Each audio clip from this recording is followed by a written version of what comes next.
We're doing quite well when it comes to quick commerce, e-commerce. This is fueled by consumer demand.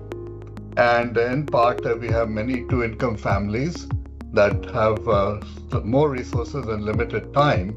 So I can see the value of e-commerce for that group. This whole conversation actually started with the comment that was made by Union Minister Goyal about how we had food delivery systems thriving in India, and at the same time there wasn't enough investment that was going into deep tech. The growth of unicorns, for example, in the fintech segment, has actually been supported by the work put in by the government, which is in the India Stack. So the India Stack, and now we have ONDC, they are making the infrastructure available for even mid-sized companies to grow. The growth in the fintech area is facilitated by UPI, NPCI, Aadhaar, and so on. And these are government initiatives, government investments. When we start looking at future growth, electrical vehicles, semiconductors, robotics, space tech, we have the potential, but we are lagging.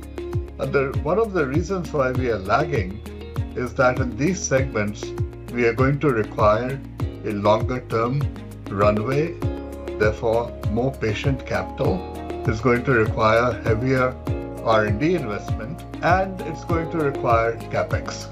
Many of the quick commerce and fintech have actually been fueled by lower CapEx requirements and therefore higher potential for succeeding without the long-term resources. The Indian companies are making limited investments when it comes to research and development. The Indian capital markets don't have the appetite for the longer-term payoffs, and there's a tendency to focus on short-term metrics like EBITDA rather than looking at the longer-term growth.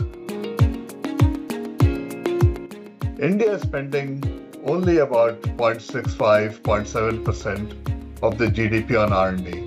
This is far below China. It's about 1/5 the level in China, which is about 2.7, 2.8%. When it comes to deep tech, the average tends to be closer to 10%. Even Apple had to move out of the battle for autonomous EVs because that was requiring more like 10 or 11% investment. And Apple's investment has typically been around 4.5 to 5%. So the benchmark is not China. I think the benchmark is really deep tech itself. China several years ago came up with what they called a 1,000 turtles policy. And this was to invest in the Chinese diaspora that was in the West and persuade them to come back.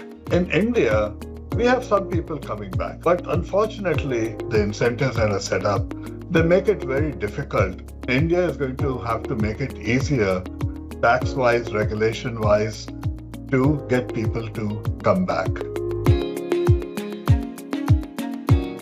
So it wasn't whether India should invest in quick commerce or not. I think we need to do both. The ideas that come from quick commerce can actually be taken abroad. So the Indian market, for example, is very similar to the Brazilian market, to the Mexican market, to the Southeast Asian market. Some of the innovations that have come out of India related to e-commerce and quick commerce have begun to migrate to that part of the world. There's nothing wrong with that. I think we need that. So it's not either or, it is the and that we need to focus on.